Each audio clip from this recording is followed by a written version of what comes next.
It's time, another episode of the Razzball Fantasy Football Podcast. Today we're breaking down the must-have quarterback streamers that can help you win a fantasy title. That's right. If you had Justin Herbert, don't you sweat.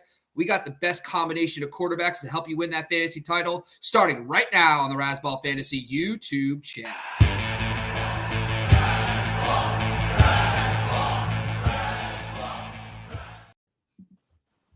What up, Razzballers? Welcome back to the program.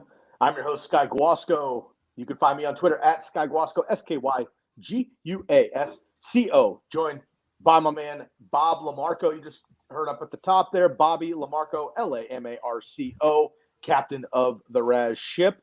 Derek Favret up at the top as well, Derek _Favret, and Gladys L. Tyler joining us as well, sitting in for Brother Styles, who has another bye week this week here. Speaking of bye weeks, hopefully, folks, you're just watching this because you love to see our smiling faces on a Tuesday evening. You're kicking back with your feet up on the sofa, and you're not worried about playing in Week 15 because you've already secured that bye heading into the playoffs. But in the off chance you are playing this week, first of all, congratulations for making it to the fantasy football playoffs. We're going to go around the horn in just a little bit. We're going to check in with our team here to see how we've been doing as well. Get kind of a temperature gauge on how your hosts have been doing throughout the season as well. Now, of course, there's always some caveats there with guillotine leagues, dynasty leagues, rebuilding leagues, best ball. That kind of stuff is a little bit ambiguous. But in just good old redraft leagues, we're going to be checking in around the horn. Of course, for those of you that have not already, make sure to subscribe to Everything Razzball. You can find us on Twitter as a group at Razzball NFL. You can also, of course, subscribe right here to the Razzball Fantasy Football YouTube show. Of course, you can find us every Sunday morning. You're going to get, last week, Derek and I were both out. Gladys was out as well. Bob and Matt, and we had two others join as well. So no matter what, you're getting a quad box on Sunday. You can get all of your questions answered on Sunday morning, 2 hours before kickoff. Find us on the podcast as well at the Razzball Fantasy Football Podcast, anywhere you listen to your audio.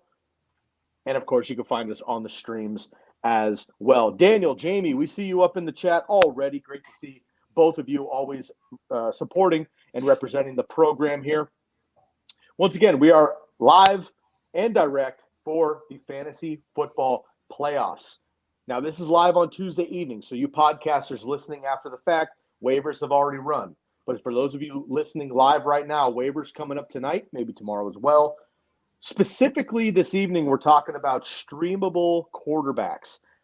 I've been playing fantasy football for 15 plus years. I've been watching football for 25 plus years. I cannot remember a season where this many quarterbacks have gone down to injury. Guys get replaced, rookies develop, that happens. But season-ending injury has been insane this year. So we need to start looking at some streamable options. Great plays heading into this week to get you by. But also, those of you that are looking at Week 16 right away, you can jump the waiver wire on your opponents. We're also going to talk about some of the studs that you're used to plug and playing, but unfortunately, they don't have great matchups. So this is the time of year you need to start looking at maybe sitting a stud for a streamable option. It always sounds crazy every single year, but it often pays out depending on the matchups. And, of course, you can use all of our matchup tools as well. Let me bring in the rest of my team here, Derek, Gladys, and Bob, joining me again this evening. Last week's episode, really quick to dial back, has done incredibly well on our channel, and it's been very popular, and people have been blowing up all of our DMs, and it was streaming DSTs. Believe it or not, folks, it's incredibly important if you're playing with DSTs to get those streamable options. So if you haven't done it yet, please make sure to go and check out our previous episode from last week on Tuesday, and you can get that streamable option there. And our articles are all free on football.razzball.com. Bob, how was that for a professional 7-minute intro? Do you like that? I get paid by the minute I talk, so beautiful. I blacked out. I don't even know what happened. It was blacked out. I love that. I don't even know what's happening anymore. I get it, man. We're still talking about quarterbacks or what? What's going on? Tommy Cutlets just completely obliterating any hope of the New York Football Giants getting a high draft pick. This kid comes in off the streets of New Jersey, and he's just like, nah, I'm getting W's. We got the East Coast Brock Purdy. We got the East Coast Brock Purdy, baby. I'm all about it. We're going to go there, huh? We're going to go there. I love it. All right, well, let's kick it off here. Derek, I'm going to kick it off with you, my man. I know you're in a number of leagues. You're actually in a few leagues with Styles as well. So I want to give shout out to our boy Matty Styles, who wasn't able to make it here, but he'll be back in soon enough. You guys share a couple of leagues, but you got a number of leagues as well. You're also still alive in our Guillotine League. I was kicked out like week 4. I had a terrible bye week, got my ass kicked. I'm done. You're still alive, though. You're starting to make money at this point in the Guillotine League. But a big part of that league is streaming not only quarterbacks, but your entire roster. But let's kick it off here with you, Derek, and just kind of give us a heads up on some streamable quarterbacks that you're looking at for the next week or two. And let's not consider yet, for sake of this conversation, that we're in a bye week. We're all playing week 15 for now. We're going to get to bye week fun stuff in a little bit. We're all playing week 15. We lost Justin Herbert, right? We've been down a number of quarterbacks the last couple of weeks, and we're streaming. Tommy Cutlets is on fire. Joe Flacco is on fire. You got other guys popping off. Jake Browning has a massive game, right, all of a sudden. Who are a couple of those streaming quarterbacks quickly? And then how are your teams doing in general, Derek, this season? Have you been doing really well? You made the playoffs in all your leagues, just a couple of them. Let's get a heads up from you. Gladys, you'll go next, and then Bob will have you come in. Yeah, and ironically, just works right into the show. Last week, I played Will Levis against the Dolphins. Spicy. That worked Started out. him as my quarterback. I won the game, and I got the first round bye because of his 2-touchdown comeback at the end. So that's the definition of streaming success right there. Nice. Yeah, and he's actually I did an article last week on quarterbacks of the playoffs, and Tennessee has the most quarterback-friendly schedule for the playoffs. So I'll be actually riding Will Levis in that league, and I'll see if he can bring me home a championship. Oh, I love that. That's spicy. Will Levis off the bat. By the way, that comeback from the Titans over the Dolphins was the first time in 700-plus games that a team had scored 14-plus points in the final 3 minutes and won the game. If you watch the end of that, the Titans were just literally handing off fumbles at the very end of the game to the Miami Dolphins, and Heem got 2 late touchdowns, and then somehow Will Levis comes in hot at the end there, and they make it happen. Incredible opportunity there for them. And as you said, a nice streaming option there with a positive matchup. So we'll be talking about that in our top matchups here in the next couple of minutes. Gladys, I'll turn it over to you as well. Who are some of your top streamers, and how are your leagues doing in general at this point? Well, I just found out that I made the playoffs in 2 leagues that I didn't know I made the playoffs in. And one of them... Nice surprise. Huh? Well, I had my 2 quarterbacks were Aiden O'Connell and Joe Flacco. I played last love year. that. Yeah. So I guess I barely eked into it. I was in a zombie and a Guillotine League, which I lost the same week. Like 2 weeks ago, I got cut from both the zombie and the Guillotine League, which means that I was a zombie that lost my head 1 week, which it's crazy. In the other league, so I'm in like, not counting best ball, not counting zombies, not counting dynasty, like probably 8 leagues. So I made the playoffs in 4. And my quarterbacks, as I just said, kind of suck. Except in one league, I have Lamar. I have Lamar and Justin Herbert. But I am not. I'm riding with O'Connell and Flacco because I think I have Kyler in that league too. So I might like slide him in. But the league I had CJ Stroud. I needed to win last week, and we all know what happened there. So I didn't make the playoffs. But you know, Stroud's health is way more important than me making the playoffs in that league. True that. CJ. Unfortunately, still in the concussion protocol. Hopefully, he bounces back. He's got Tennessee twice in the playoffs. Bob, before we get to you, Gladys, you brought up a fun league. We're going to talk a lot about this stuff in the offseason. So, folks, just a quick reminder, we are with you all offseason. Bob, refers to us as psychos, which I used to kind of take to heart and be like, Bob, like, bro, I carry myself better than a psycho. But when it comes to fantasy football, unfortunately, it's generally true because we end up doing this for the next 7 months, even after the actual season happens. So we're going to talk about some unique leagues when it comes down to it. But before we do that, Gladys, you brought up a fun league format that I wanted to bring up. We've talked a lot about the Guillotine League here. Derek and I were in one, and that basically is, if anybody's not familiar, there's 17 teams because there's 18 weeks. Every single week, the lowest scoring team, no matter what, is eliminated from that league. No matter what happens. You have one bad week, lowest score, you're done. Your entire team dumps into the waivers. Everybody else in that league gets to pick from your team, and then you go forward. You mentioned the zombie league, though. That's a bit more of a hybrid. Could you just give us 30 seconds on what that looks like for a new, unique format? 30 seconds? That's all I get? 45. Okay, cool. So the zombie league is actually, this one is Jeff Lambert. What it is at the beginning of the draft, one person is a zombie. They don't draft. Everyone else drafts, and then they get to pick teams. They get to pick players from whoever's left over, and they're a zombie. You play the zombie. If the zombie beats you, you become a zombie. They get to pick one person from your team on their team. You get to pick one person you keep.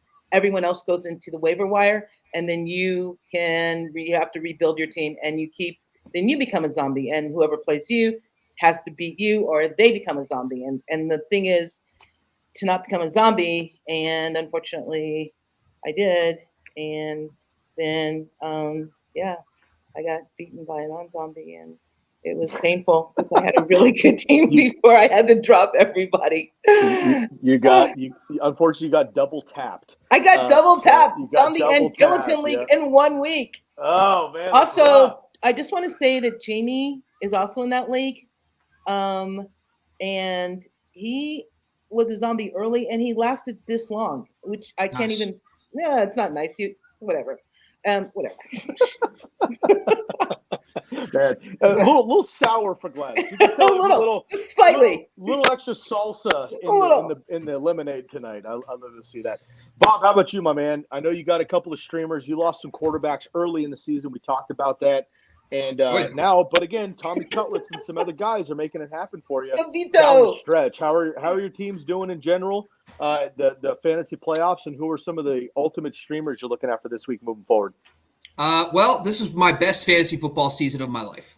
Yeah. I am in 5 redraft leagues, 4 first-round buys, and the 5th one is only 4 teams make the playoffs, and I'm in. So it's not even a buy. So I pretty much just straight dominated. Whoa. Hey. Yeah. It's one thing to let us know. It's another to kind of This is not the norm. I just want to preface this is not normal for me. I always have, speaking of zombie teams, I always have a zombie team that's 3 and 12 right now. Just I always have one runt, and this year I didn't. And the one thing congratulations, brother. Bobby, I gotta know, Bobby, how many of those teams you have Jalen Waddle on? Ooh, oh, I can't. That's a sting, he gives me so much agita that and his playoff schedule is just awful. Yeah. And I'm just gonna watch him get 7 points in half PPR as my wide receiver 3, and I just accepted that. But anyway, thanks, Derek. Anyway, from a QB streamer standpoint, I got lucky. I had Daniel Jones everywhere. So I realized I'm going to need a second option early. So I was able to get Brock Purdy in a bunch of leagues. So I've been riding him in one of my bigger leagues. What I kind of realized, though, if you're in a 10-team league, it's okay to take a quarterback a little earlier than you normally would. I got Jalen Hurts in one league, and it's just been awesome to have him as and I got him in the 5th round. So it was a 10-team league, but still. Where I am struggling, though, is I have a team where I've literally tried to stream quarterback everywhere. I have Jordan Love. I've been rotating. I'm getting 7 points from my quarterback all season, it feels like. So I'm hoping to get Stafford this week against the Commanders, who we'll talk about in just a second, because I feel like that matchup at home should be elite for him.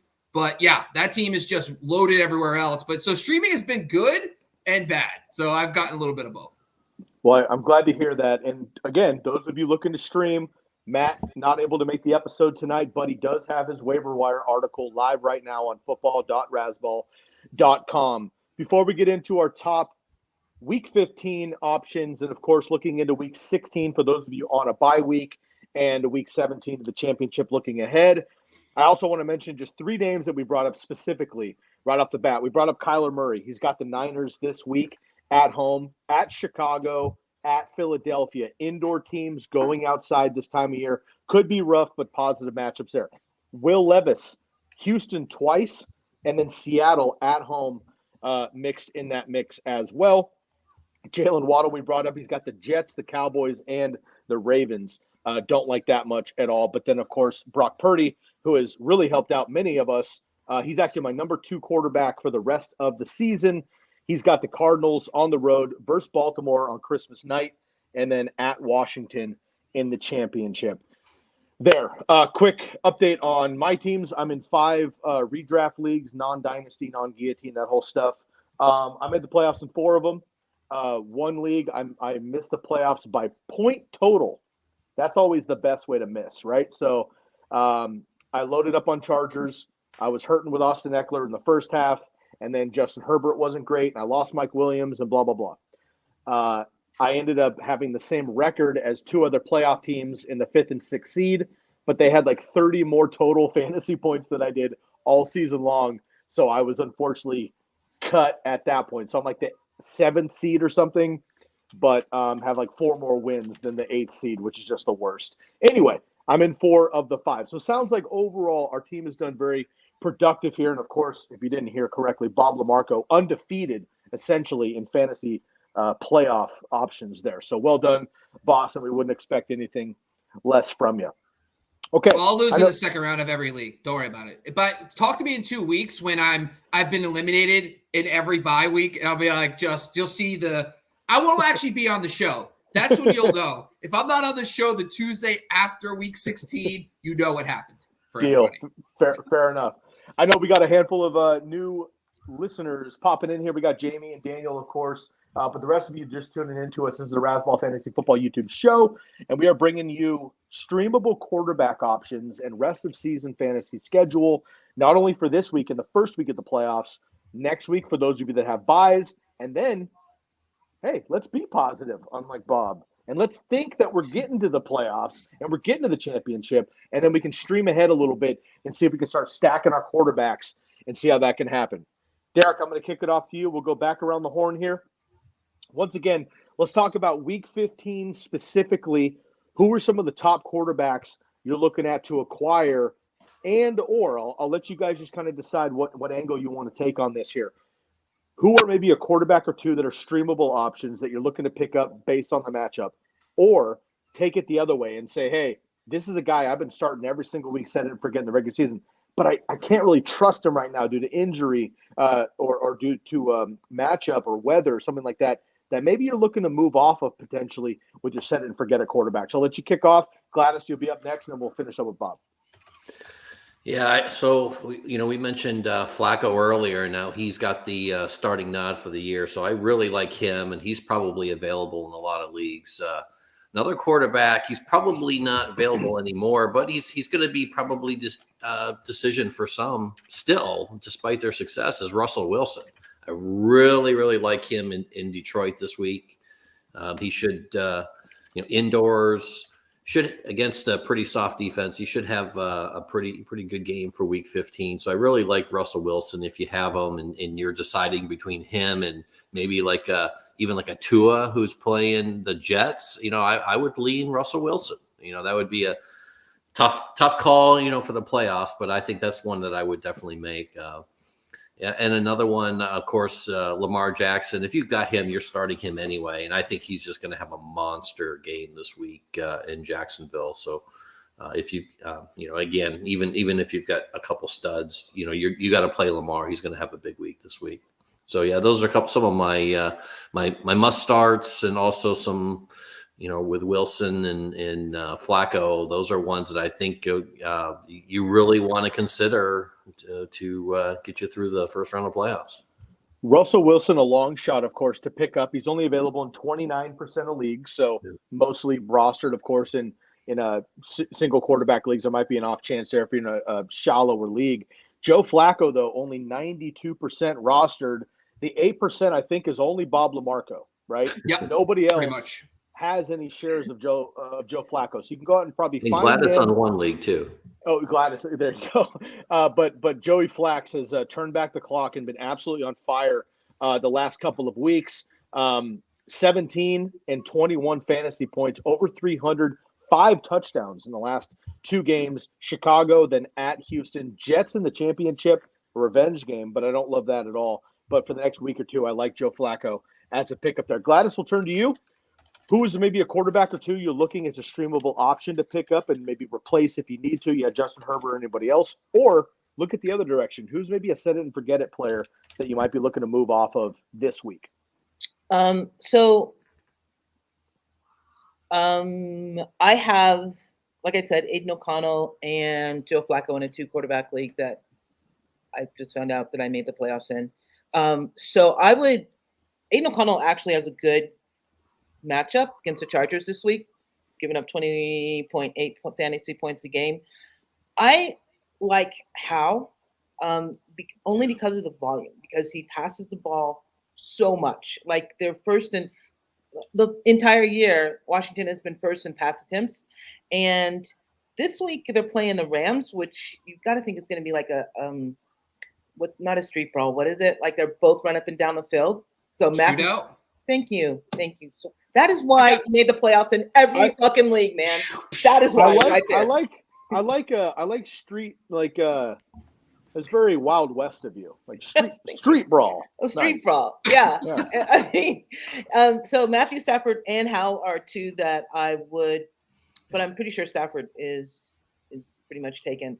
I like Howe. Here's something that's really crazy. But we're just talking about this week. Never mind. Go ahead.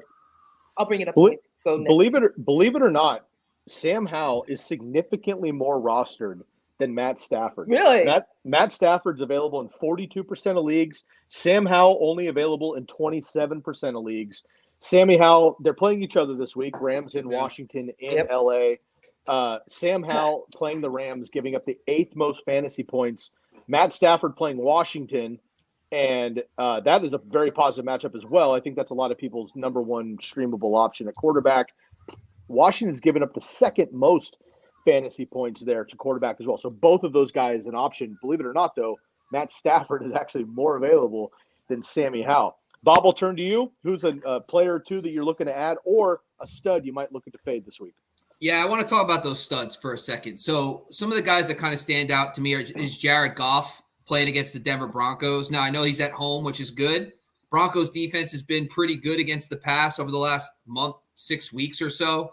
The other ones are Trevor Lawrence going up against Baltimore, and then Tua against the Jets. So I guess my question for the panel is, like, one of the things we need to identify on this show is, like, are we concerned about those studs? Like Tua versus the Jets, or would you rather stream a Matthew Stafford? I'll go to you, Derek. What do you think?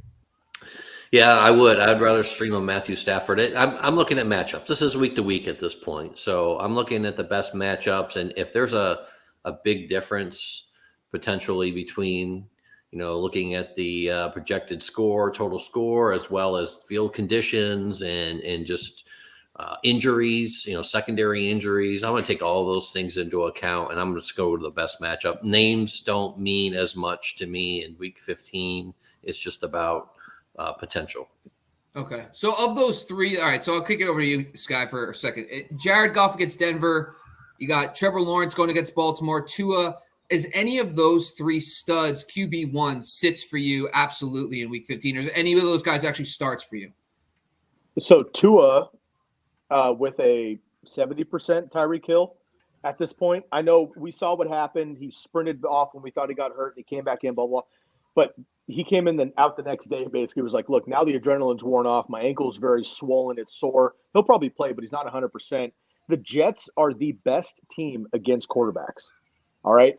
So I don't like Tua this week. Trevor Lawrence has not been playing well, and he gets Baltimore. And I know that Matt Stafford just went up and down the field with him, but the Jags have not been what they were a few weeks ago. Probably some more weather again in Jacksonville. So I don't love either one of those guys. I don't like Jared Goff either necessarily. Playing indoors, certainly, but also a very good secondary. Saturday night, by the way, folks, we have 3 Saturday games. Make sure you're aware of that. But Denver coming up here with the middle of the pack secondary, but they're all getting healthy at the right time. Amon-Ra St. Brown has kind of disappeared oddly enough. So honestly, Bob, those 3 particular quarterbacks you just mentioned, I don't love. If I had to rank them, I would go Jared Goff, probably Tua with the weapons, and then Trevor Lawrence. But honestly, I'd take Matty Stafford over all 3 of those guys. Yeah, I think that Stafford's the number one. I think Will Levis against Houston. The only thing I'm going to say, though, is I would be very wary. The Titans' defense looked pretty solid against Miami this week.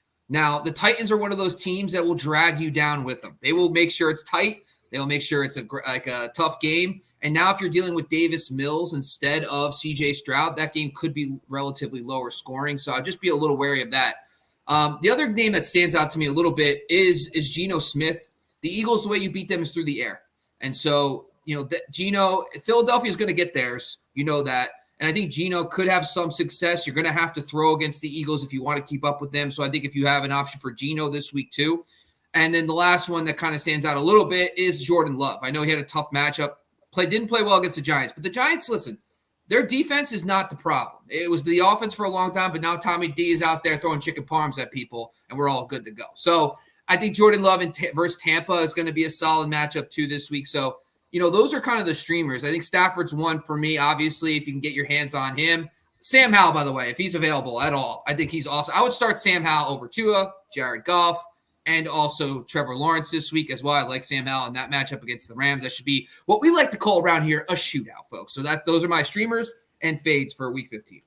I like that a lot. Daniel had a question here. When you say that Joe Flacco is the best streamable option, brought it up on the screen. I think we all agree that Matt Stafford would be number one. Sammy Howell may be number two. Joe Flacco certainly in streaming options is certainly top three because honestly, as far as streamers go, Sam Howell sounds like a streamable option, but in roster percentage, he's not going to be available. Russell Wilson most likely not available. So those kind of guys, probably Matt Stafford and then Joe Flacco and Will Levis also against Houston. Go ahead, Bob. I missed one player, Justin Fields. So Justin Fields got Cleveland in Cleveland this week. And we've talked about this a bunch. We had a little side chat today. Weather is going to be important. One of us, I think Sky, someone's going to be breaking down the teams that could be in weather-impacted games. Cleveland, Buffalo, Chicago. Those are places where I don't care how good you are, the weather could be a huge factor in December. Now they're going to be in Cleveland. Now, I know Joe Flacco's stepping up a little bit. That's helping everybody kind of get a little more volume. Is anybody concerned about Justin Fields on the road, or is he an auto start? Gladys, what's your thoughts? I'm concerned about Justin Fields playing Cleveland, not necessarily on the road. So in that league that I have Flacco and O'Connell, I also have Justin Fields, and I would actually play Flacco over Fields. I don't know if I have to decide about the O'Connell thing, but Fields has the rushing upside, which is good. Cleveland is a monster at home, and Justin Fields has been playing well. Oh, I also have Bailey Zappi in that league. Embarrassment of riches over there. Yeah, sorry to hear that. Oh, excuse me. I just have Bailey Zappi. I have Bailey Zappi as my QB4. I would not play Justin Fields against the Cleveland defense at home unless he's one of the studs that I would sit if I could pick up Howell or I could pick up Stafford or even Flacco. Yeah, I agree. I would move away from Justin Fields this week if possible. Shout out to our boy Matty Styles. I'll throw out a hashtag Never Fields. However, for those of you, and I'll jump the gun a little bit, for those of you that have a bye week like Bob, and you are not even worried about this week in a particular league, and Justin Fields gets dropped because people are going to trim rosters dramatically this time of year, right? You're going to see some names on the roster or on the waiver wire that you're not used to seeing because of certain playable matchups. If Justin Fields gets dropped and you're in a position where you have a roster spot or you're playing next week instead with the bye, pick him up. Justin Fields has Arizona Cardinals at home in Chicago. Again, I hate indoor teams going outside, especially a place like Chicago next week. Terrible matchup for the Cardinals. I like Justin Fields a lot in that game. Then he gets Atlanta also at home, another indoor team coming to Chicago in the championship game.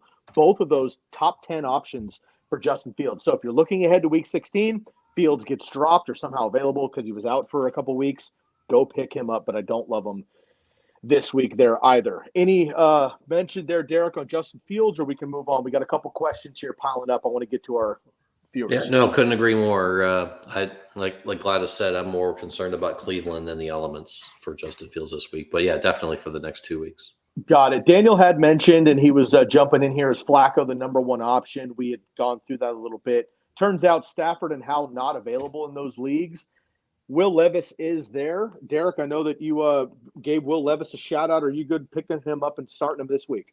Yeah, absolutely. Again, at home versus Houston. Yeah, coming off the high last week against the other night against Miami. So absolutely, yeah, I think Levis is a play.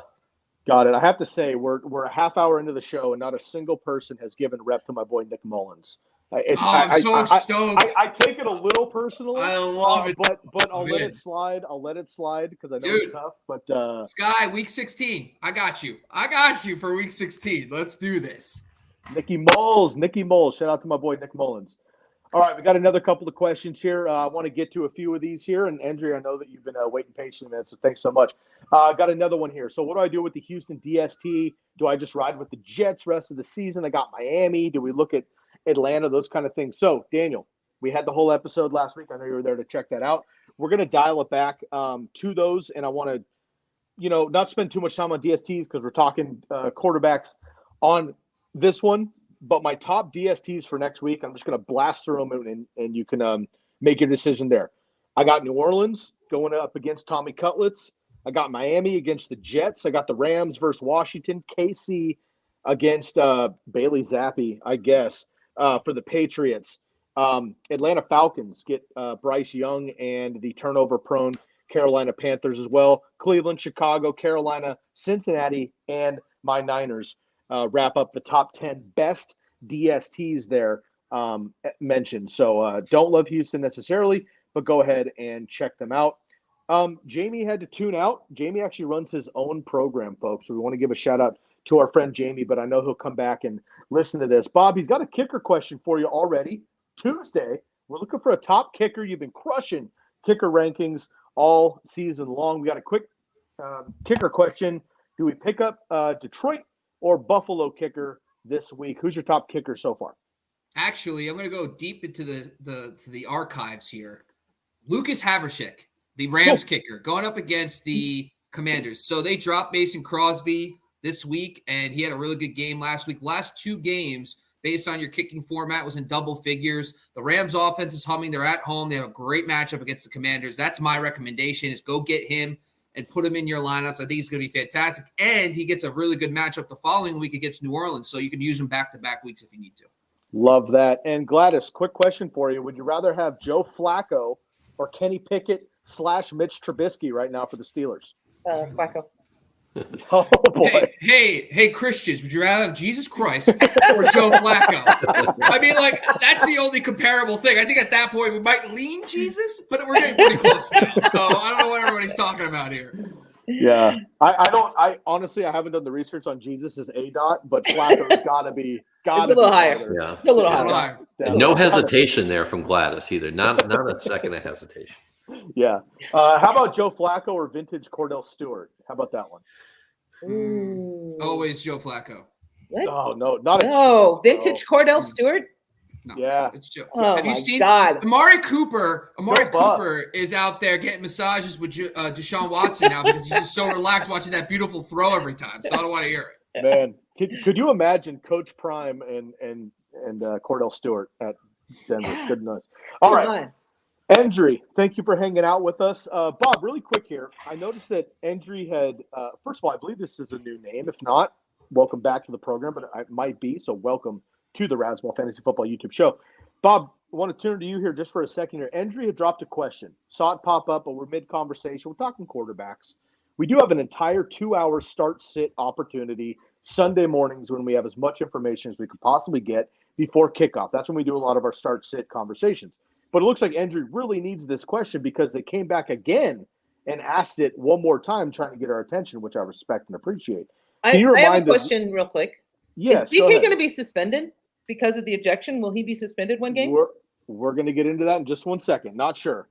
Bob, I'm curious if you wouldn't mind just reminding everybody how maybe a more efficient opportunity would be to pop up their question immediately on the screen and interrupt the program to get right to a question if they needed to get to that and what we might be benefiting to do so.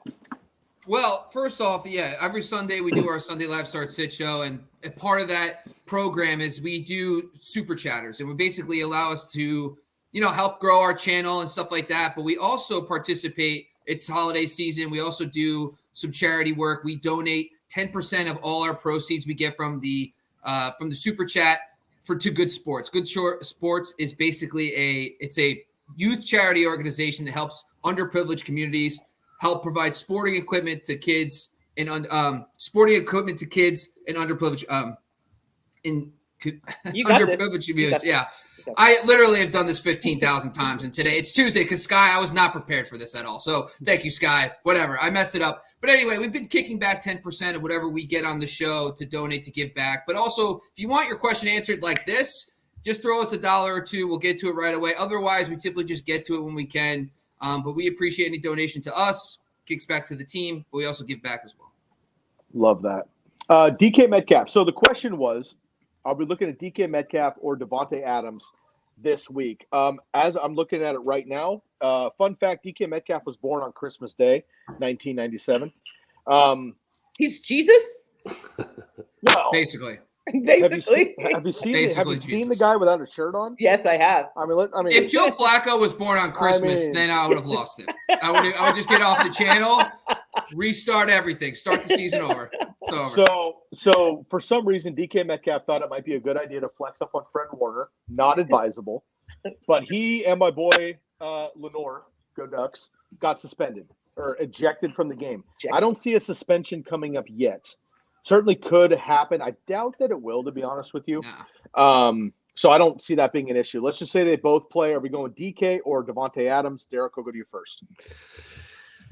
So, I mean, heck, any receiver against the Eagles is almost a must start these days.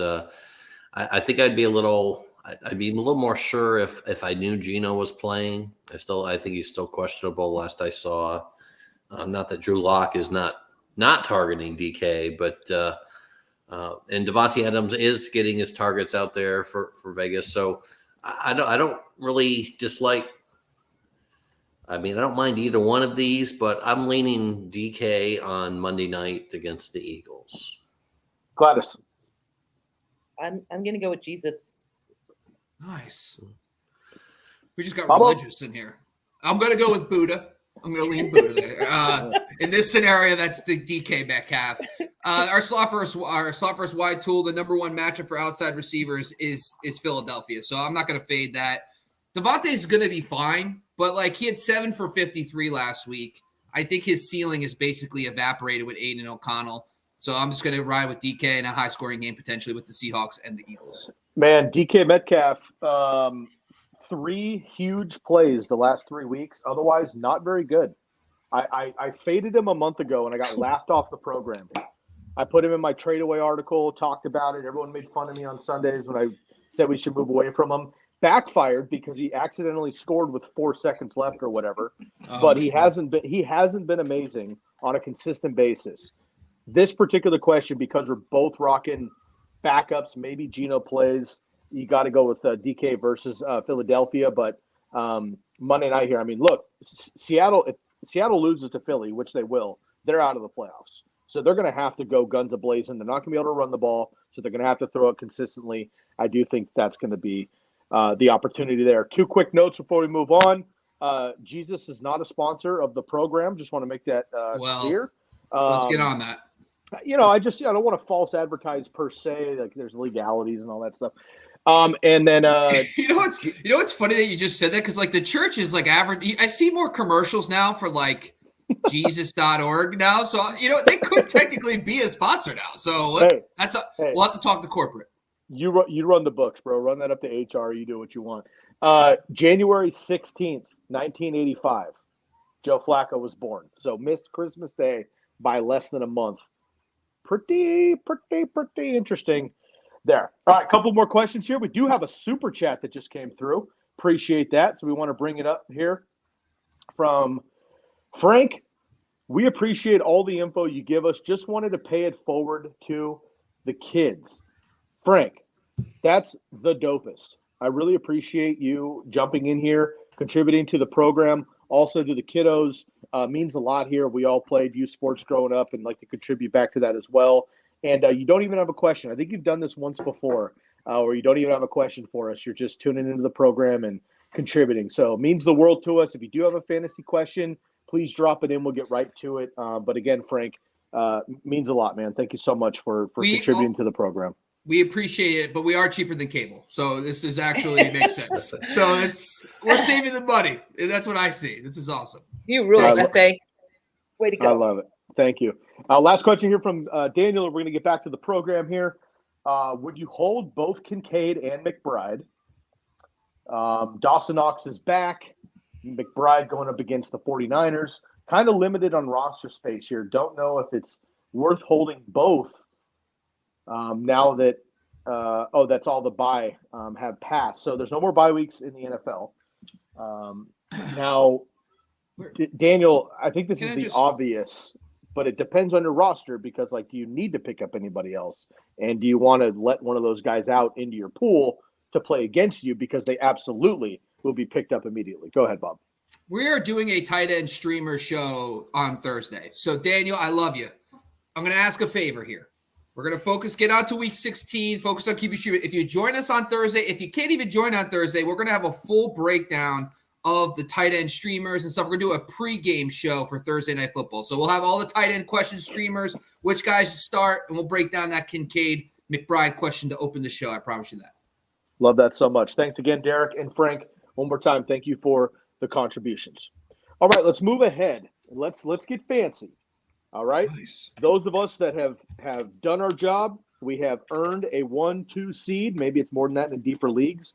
16-team, 8-team, 20-team league. You might be a 4th, 6th seed still getting a bye week potentially there if it goes a little deeper. So for those of you that have a bye week, you're not even worried about week 15. Or maybe you have a matchup that you're feeling very confident in week 15. You're looking ahead to week 16. You have an opportunity. Let's turn the page a little bit. Fast forward to week 16. Derek will kick it off with you. Same question, round robin. Who's a quarterback or two you're looking to stream 2 weeks from now in week 16? And or who's a stud that maybe you'd be looking to move off of so you could beat the waiver wire and play the matchups? Yeah, so guy I'm keeping an eye on for week 16 is Baker Mayfield, top 12 quarterback, according to Matt Stiles. But yeah, Baker Mayfield lining up against the Jaguars at home in week 16. I think he's a player to watch. Someone like, I mentioned Russell Wilson before. They get New England, which isn't at home, which isn't a bad lineup, a matchup there to exploit. Someone like Lamar Jackson. So Lamar and the Ravens travel to San Francisco in week 16. That might be a game where, like we talked about, you may want to play matchups or I don't know if weather will be a condition there or whatever. But again, that might be a place where you might want to just stash. If someone makes a mistake this week and drops, you mentioned Fields. If Justin Fields gets dropped this week, and you've got the bye, you want to pick him up and start him against Arizona. So even if I have a Lamar, I'm looking at what my opportunities are for 16. And again, Baker Mayfield is one that really jumps out at me as a potential. Just even if I don't start him, I want to have him to potentially block my opponents as well. So I'm going to stash Baker Mayfield. I know Styles doesn't want to hear this, but Green Bay Packers might not be the worst matchup. We just saw Tommy Cutlets dice them up, and now they're going. Now Baker needs to get into Baker needs to go to Green Bay this week, but you're moving ahead to next week, which I like. They're looking further ahead a little bit. So Baker maybe not be the best matchup this week, but looking ahead to week 16, I like that. No Jair Alexander, though, so that's huge for the Packers last night. So that's also like what Derek brought up a little earlier. And listen, our Sunday live show, we do a lot of start sits, but one of the bigger things we do too is we break down in detail the injuries on the defensive side of the football and offensive line because those matter. So if Jair Alexander continues to be out, that Packers defense is not as formidable in the secondary. So that's definitely a key there as well. Absolutely. Thank you for clarifying that. All right, Gladys, I'll move on to you. Same question, week 16. Streamers or maybe a stud you're looking to move off of? I would pick up DeVito and play him against the defense. Hey, a little goal with that, huh? All right. He's had a passing touchdown in his last 4 games, and he's had multiple touchdowns in 2 of them. I see no reason. It depends on who my other quarterbacks are, but if I need a streamer in week 16, I'd play DeVito against. I feel confident playing DeVito against Philly. I like that. Let's say hypothetically, and Bob will turn to you here for your answer, but I'll lead you into this. Let's say hypothetically, the New York Football Giants, okay? They're playing in a real-life dynasty league, okay? Now they're considering their quarterback option. They're thinking, hey, I got Daniel Jones. We drafted him super high. We paid him way too much money to be basic. Now we got Tommy Cutlets coming in, slinging it around. The entire state of New Jersey is all of a sudden more Italian than they were, right? Yeah. The guy's like the hottest name in all of football because Mahomes is now a brat. Do the New York Football Giants, if they're hypothetically running a real-life dynasty league, do they move off of Daniel Jones to go with Tommy Cutlets? How are we feeling here with the New Jersey kid? Give it to us. I actually did my 23andMe before Tommy D and then after Tommy D, and now I'm like 5% more Italian, which is amazing. But don't let the red hair fool you, okay? This is like I basically my freckles start combining, and I look super tan right now. I love every second of it. Yeah. Well, here's the thing.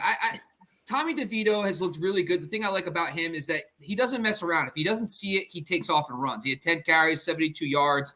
He's not throwing for 300 yards or in any of these games, but he's doing enough to move the football, which you want to see. That's kind of what Daniel Jones did in 2022, right? So I understand that. I like the idea of these guys going into the offseason and competing. I'm not going to anoint Tommy D as the starter just yet. I do think Daniel Jones has lost the right to just be the starter, and I think there should be a competition. That being said, if there's an offer out there for Daniel Jones, getting off that contract sounds pretty nice right now because then you can go get yourself a stud number one for Tommy DeVito, and then we got Brock Purdy East, and we're good to go. Yeah, maybe the Yankees will pick him up. Who knows? Who do you think should be a streamer potentially, or maybe a stud you're looking to move off of for Week 16? So another problem is, once again, you got to go back to some of the studs that I've identified are Jared Goff again. Minnesota has been very good against the pass over the last month. He worries me again. Now it's Dome Goff, which whatever that means, he won't be outside. He will be on the road. But he's starting to really alarm me with his playoff schedule. Minnesota, Detroit, Denver, then Minnesota. So that's a little tough. Philadelphia Eagles. I think Jalen Hurts is clearly an elite quarterback. You're not going to sit him even in a tough matchup. The Giants have been. We just saw what they did to Jordan Love, but the Eagles just own the Giants, so I'm not worried about that. Brock Purdy against Baltimore at home. I'm not touching Brock Purdy. He's in for me. We just saw Matthew Stafford, 300 yards, 3 touchdowns on the road in the rain. I'm not going to touch Brock Purdy. On the flip side, though, Lamar Jackson worries me a little bit. Against that San Francisco defense, they're red hot. The other one is C.J. Stroud. He's going to come back from his concussion probably to face the Browns. The good thing is he's home in that game.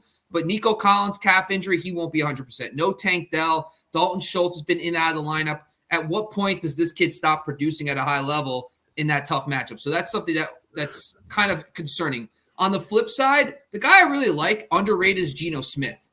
The Seahawks have a lot to play for. Week 15, he's got Philadelphia. Then week 16, he's got Tennessee. And we just talked about Tennessee being a great matchup. And then he finishes off with another good matchup as well. So if you really need a guy that, if you've been streaming quarterbacks, I like Geno as an option, especially for week 16. Joe Flacco, there's some really deep names with great matchups.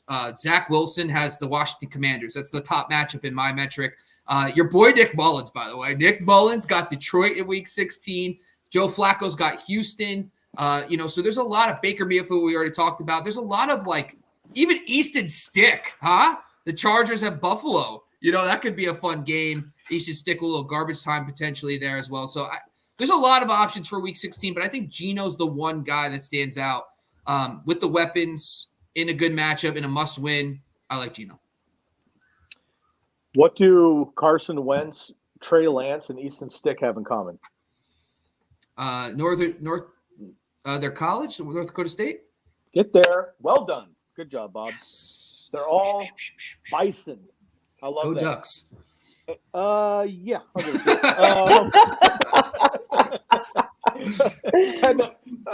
Yeah, sure. I'll give it to you. Nice. Anytime we talk about college, that's where I just go to now. I just say go Ducks. It works for me, bro. Well done. Too bad you write my checks. I don't write yours because otherwise I just add a comma on there and get it going for you. But Justin Fields at Arizona, we already talked about him. Great pickup. Keep an eye on your waiver wire. Kyler Murray at Chicago. Geno Smith, we mentioned, at Tennessee. Tommy Cutlets, Tommy DeVito, as his mom calls him, at Philadelphia. And then again, we don't promote Week 18 championships, folks. But if for some reason you do happen to have that, Philadelphia and the Giants play again in Week 18. You might be able to use them twice. Zach Wilson there for Washington, as Bob mentioned. Couple studs I have, that kind of set it and forget it guys that I don't love their matchups on. Lamar Jackson at San Francisco, Christmas night.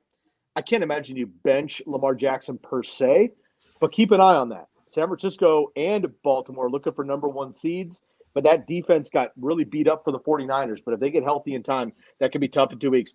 Matt Stafford, who we're excited about this week, but next week plays the New Orleans Saints. Sammy Howell gets the Jets. Love him this week, hate him next week. Jared Goff, we already mentioned, and Jordan Love as well, who's not an auto start per se, but just has a rough matchup.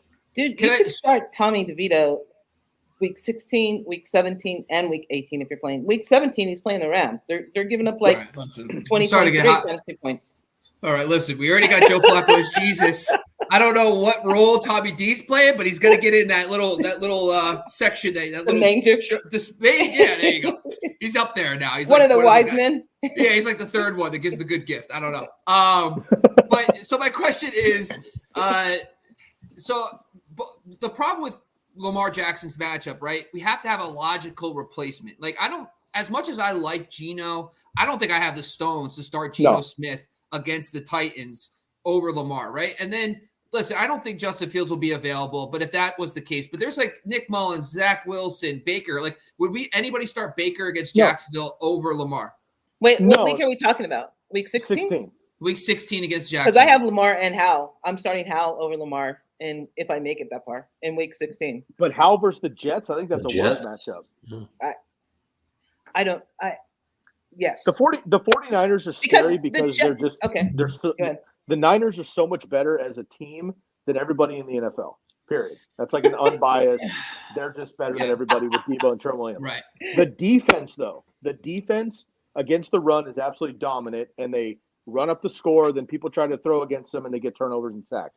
If it's a close game, which it will be versus Baltimore, Baltimore can run the ball and throw the ball on anybody. And that's going to be a really tight game. So I'm not saying you just auto bench Lamar Jackson. I'm just mentioning. I don't think you can. No, I don't think you can either, unless there's nobody to stream for. Justin Fields, Kyler at Chicago. It's outdoors. I don't love that, but he's played really well since he's gotten healthy. There might be a couple, different options there, but just a name that you might want to just think twice about when it comes that direction. So I think the one name that kind of sticks out to me, I'll throw it to Derek, CJ Stroud, right? With the injuries all to the players around him, Stroud's got the Browns at home in week 16. I guess these streamers we're talking about, Baker Mayfield, Geno Smith, would you pivot to one of those streamers over CJ Stroud with the situation he's in? Yeah, absolutely. Yeah, just everything that you just said lines up to move off of Stroud. What about your boy Levis versus Seahawks? Instead of what? Instead of CJ Stroud. Oh yeah, absolutely. No, I don't think you're starting Will Levis over Lamar Jackson. No, I'm not necessarily doing that. I'm just bringing up the conversation. I'm kind of like Gladys. I'm open to alternatives to Lamar. Yeah, he is the talent that he is, but if there's a better matchup again, this is just one game. And again, stop looking at the names and I looking more at the potential. And if I have someone like I'm looking down the list here. I mean, yeah, I would consider Baker Mayfield over Lamar. As crazy as that sounds, I would have to consider it. That's wild. The issue, all right, I like it, man. That's bold. So the problem is here. Lamar Jackson finally went off when all of us needed him to. Okay, this week in the rain, the Rams are not a good defense, but in the rain and what we thought was going to be a run game for both teams, it wasn't. It was a shootout. Both teams were crushing it. Matt Stafford played well against the Ravens too, and that propelled a lot of people into the playoffs or solidified Lamar managers of like, okay, that's my dog. We're riding it. If we take a step back, though, and sober up for a second, he's not been Lamar Jackson. Now, he's arguably the MVP, and everyone's talking about Dak and maybe Brock Purdy. Tyreek Hill should absolutely be in the conversation. Christian McCaffrey, whatever. Lamar Jackson's arguably been the best quarterback, but he just doesn't have to be as often as the other guys, doesn't pop off as much, but he's been phenomenal. For fantasy, though, because of all this Gus Edwards business for the last month and a half, he doesn't have the numbers. So we know what he's capable of doing. And I don't want to hyperbole here, but the Baltimore-San Francisco matchup on Christmas night could literally be, Super Bowl preview, if you will. So there's going to be a lot on the line. Both teams are the number one seeds.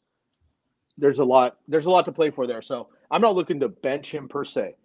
It comes around every single year that a stud does not have a great matchup. You play him because you're supposed to, and every other channel is going to tell you to play your studs, blah, blah, blah. I don't go by that theory ever, and I sit guys often that are not necessarily the best matchups, and it pans out more often than not. Yeah, and another thing I think we have to consider, at least I do anyway, is, I look at the rest of my squad in their matchups. So I expect it, the way I build my teams, I get most of my points from wide receivers. Next is the running backs. So when I get to the quarterbacks, do I need a ceiling performance, or do I need a nice floor from my quarterback? And that's really what I look at. And if I anticipate that I need a ceiling game, then I'm going to go with Lamar. If I need 20 points for sure, I'm going to look more at a matchup or some of those other ancillary factors that play into it, so I can get what I expect, what I project that I need from my quarterback with the rest of my lineup. So those are some of the other things I think about. It's not just, Lamar Jackson, I'm playing him no matter what. I look at some of those other things, especially when you get to that point. I mean, you're going for it at this point. You're not playing the worst game of the fantasy season is playing in the third place game. That's the worst. But so go for it. So here's the thing. I think the other issue is that sometimes we need to separate fantasy football, which is just stats, and then NFL, because the Eagles 49ers game was an absolute disaster. But Jalen Hurts had over 300 combined yards and 2 touchdowns, 27 fantasy points. So yes, they got crushed 42-19. They got blown out, but he still got his numbers because the 49ers are going to get 30 plus points. That means they're going to be garbage time. He's a mobile quarterback. He's going to run. I just think that when you separate that out, he's one of the unique players that has the high floor because he's going to rush for God knows how many yards and maybe a rushing touchdown. If he has a bad passing performance, he has the rushing floor. And then he has the ultimate ceiling because if he's trying to keep up with the 49ers, I just think you can't pass on that just because I know the end game, the score might be bad. I know the Ravens might get blown out, but we just see with the Eagles that it doesn't matter. The only thing I want to just pivot because I know we talk about studs, but what about the QB1s people have been relying on? Jared Goff, Jordan Love, Sam Howell. Like Sam Howell's been really good. He's like a top 6 quarterback, but he's got the Jets. So like if you've been relying on Sam Howell, would you pivot to Geno Smith, to one of those quarterbacks? If you've been relying on Jordan Love, who's been hot over the last few weeks, what about Jared Goff against Minnesota? Are you fading those quarterbacks, Gladys, and pivoting to maybe a Geno Smith, a Derek Carr, a Tommy DeVito type quarterback, Baker Mayfield? Yeah, if they have a better matchup. I like to go with the matchups. And DeVito has 16, 17, 18. He has great matchups. And like I said, he's had a touchdown in every game. His numbers statistically, his yards and his passing yards and his touchdowns are better than Russell Wilson's in the last 3 games. So I think that we get too hung up on I drafted this guy in the first round, I drafted this guy in the second round, so I have to play him instead of, oh my freaking God, this guy has a really bad matchup, even though I drafted him and he's gotten me this far, and he's not going to really do that great, so I need to pick up someone else. Which, by the way, I picked up that kicker in every league I'm in that you just said. So I'm counting on. I can't wait. He's going to drop so many K1 every bombs. League. It's good. I can't wait. I'm so excited for you. So, I would pick up DeVito. I almost would pick up like Zach Wilson. He's got a really great matchup. Yeah, against the Commanders. Yeah. 16. I know, but I feel like he does the bait and switch. He'll have a great game. Everyone's like, oh, okay, Zach Wilson. And then he goes out and he just turns into a pumpkin again. And it's like, do you going to trust this guy week 16 if you're in the second round of the playoffs? That's a tough sell. I don't know. But yeah, I think that for me, it's just like, I think it's those fringe QB1 guys. I think CJ Stroud, because of the situation around him, has become a problem. I think fading him against Cleveland makes a ton of sense, especially if Nico's not back. Then it's like the Jared Goff, Jordan Love guys. I think we're all okay sitting those guys because the matchups are tough. They're more of borderline QB1s. So I think that's the strategy. You have to evaluate your QBs. If you've been riding a guy like Goff all year long, who's been awesome pretty much outside of last week, been great for fantasy, he's not an auto start, though. Against Denver, against Minnesota, teams that are improved, you got to look at alternatives. And I think guys like Will Levis and Geno are probably the best bets, or Baker, et cetera. Yeah, Geno. Go ahead. No, go ahead. I was just going to say Geno Smith specifically, Philadelphia at home. Philadelphia's going cross country up to Seattle, and then Seattle goes cross country out to Tennessee, and then back to Seattle where Pittsburgh comes out to Seattle as well. Those are 3 decent matchups, 2 really good ones. You got to think NFL terms as well. Like Philadelphia and Tennessee are 2 of the best rushing defenses in the NFL. They're bad against the pass, but they're great against the run. What does Seattle want to do? Run the ball. They're not going to be able to do that, I would imagine, to the consistency that they'd like to. So Right. Geno Smith most likely will be forced into throwing more.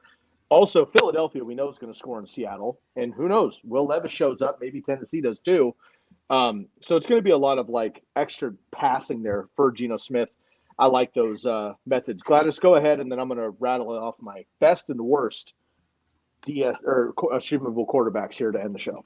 Okay, I just want to warn people that the converse of what we usually have is not necessarily true. So, for instance, Desmond Ridder might not be great for his team, but he has instances where he's really good for fantasy. Like last week, he was quarterback 2, and he sucked for Atlanta. They lost the game because he had a couple turnovers. So don't necessarily think of it as NFL terms. Think of it as in statistically how many points you can get from a quarterback from fantasy standpoint, because they're not necessarily going to always be the same thing. Ow. Sorry, my dog just took my arm. I get it. Be safe. So we're not going to necessarily get too far ahead of ourselves and look at week 17. I'm just going to mention some names really quick here to wrap up the program. If anybody has any last minute questions or any situations we need to pop through, we can do that. I'm just going to blast off week 17 options. If you're way ahead or you got a stacked team, you can plan ahead. And then I'm going to go through my top 5 best and worst QB rest of season through the playoff matchup structures based on my metric. And then, of course, you can find all this live tomorrow morning in my article on football.razzball.com.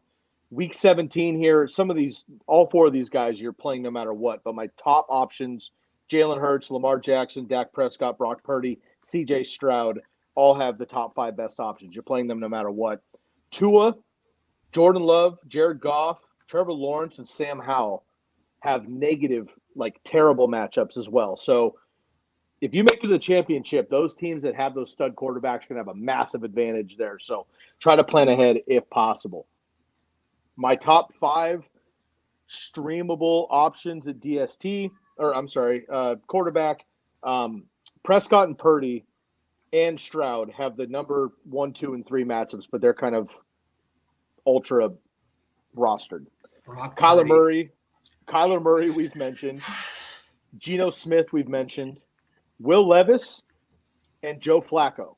So there's a chance that maybe CJ Stroud, if he doesn't play this week or something happens, whatever, and he's dropped or, something like that, go pick him up.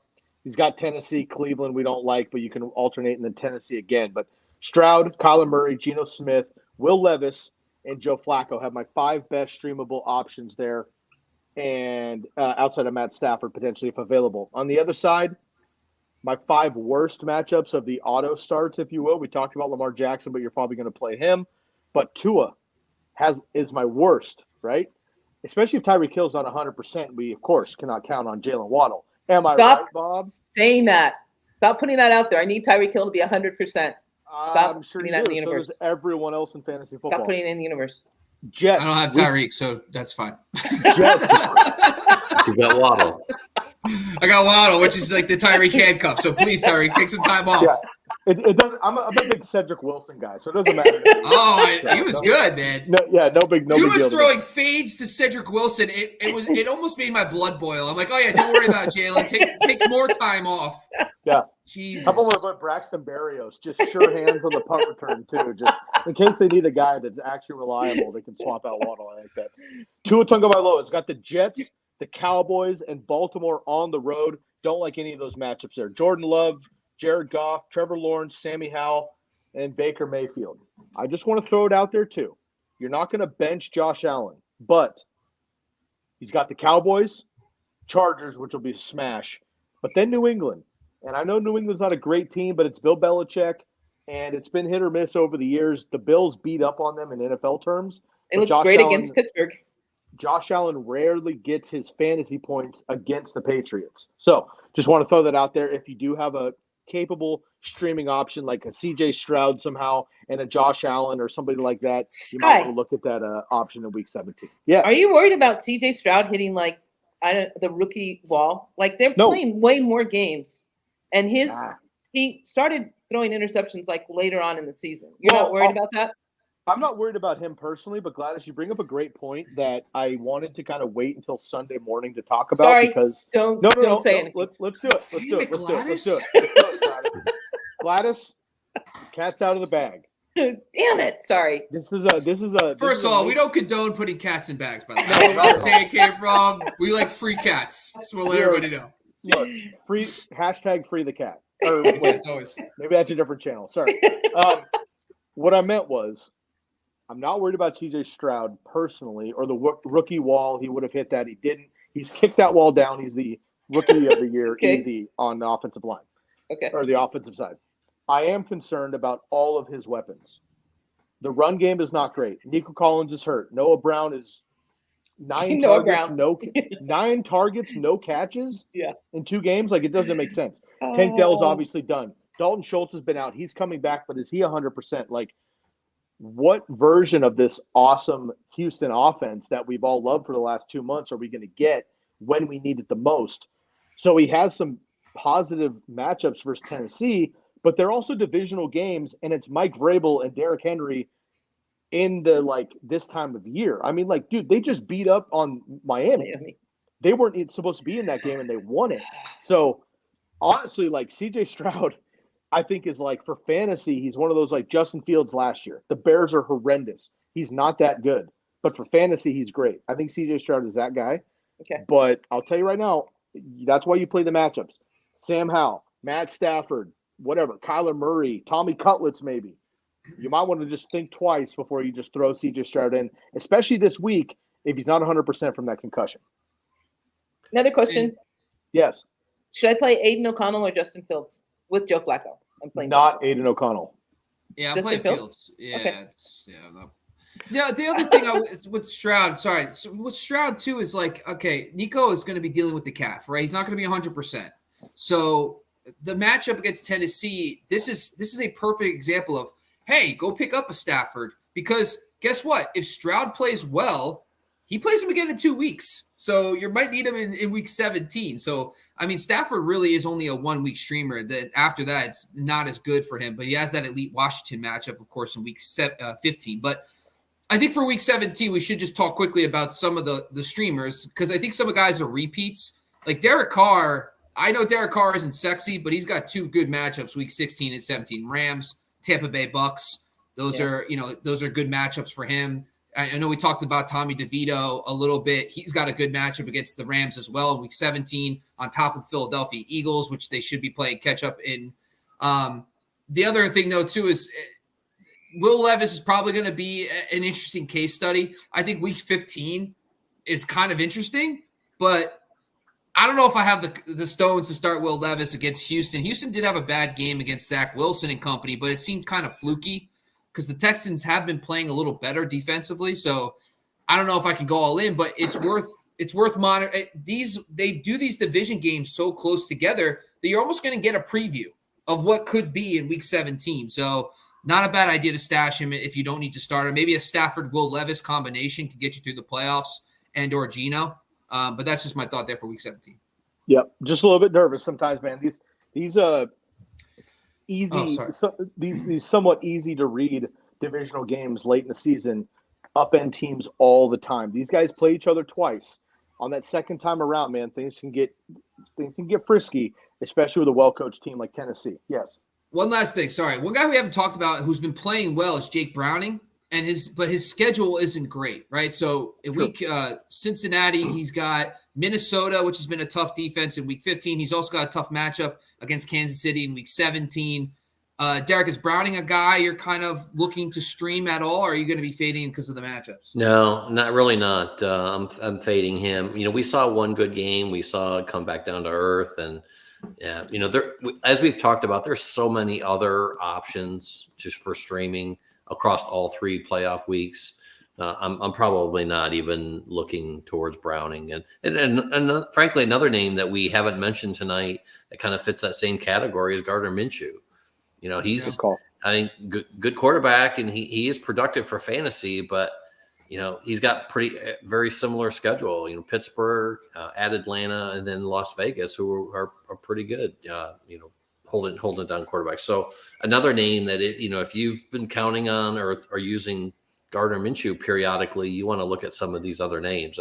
I think the big takeaway tonight, I think we would all agree that this especially this year, probably more than any others that I remember in the near past, you can't just roll into the playoffs with one quarterback. I mean, arguably maybe Lamar. Although we did disagree there a little bit, that you can't roll into the playoffs with one quarterback and expect to just roll right through. We're seeing so many opportunities where you can stream or you can stash a quarterback that you may be a good plug and play for one of these playoff weeks, and take advantage of that.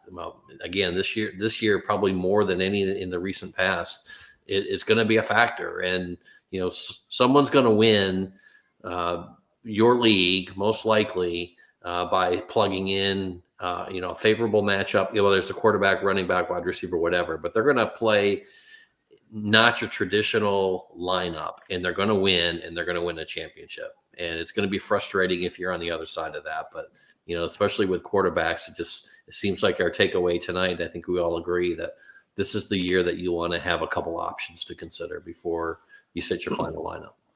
Absolutely. Another couple things, and I'm going to end the show on this, Derek. I think you just kicked it off great. I'm going to go to Gladys and then Bob after I share my piece, and we'll wrap it off here. I would just want to give everybody just a word of advice from us personally. We haven't prepped this. It's just kind of off the top, like one piece of advice for fantasy playoff mentality, whatever it is, roster setup, playing defense on the waiver wire against your opponent, like whatever you think it is, have something coming up. Gladys will go to you, and Bob will come back to you as we wrap up.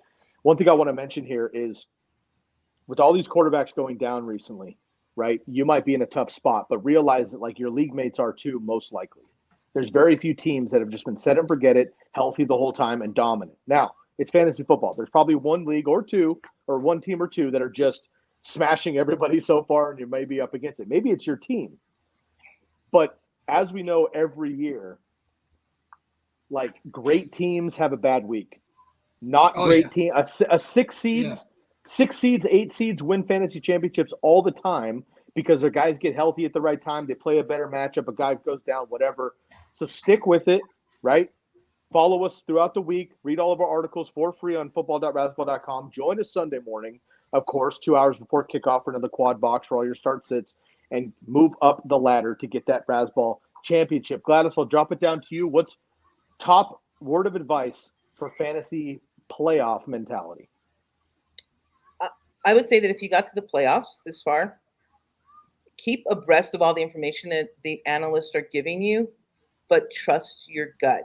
Like, trust your instincts. Like, instincts are the information that you accumulated plus what you think. So trust yourself and play the player that you think is best. Don't go by name value, go by matchup value. I love that. I want to just bridge on that for 1 second. It'll sound silly now because Stephon Diggs is dominant, not recently, but in general. I don't know, 6-something years ago when he was a rookie, A.J. Green was still at the end of his prime, but in his prime and dominant. He had a bad matchup against the Steelers, I believe. I sat AJ Green, played a rookie Stephon Diggs in his place, which was nuts. Like the projection was off by like 10 points, whatever. Played the matchup. AJ Green had like 2 catches for 10 yards. Diggs went 10 for 120 and 2 or something like that. Was the difference in my championship. I ended up winning it. So there are opportunities where sometimes you need to sit your stud based on a better matchup. That's what we're talking about with our quarterbacks.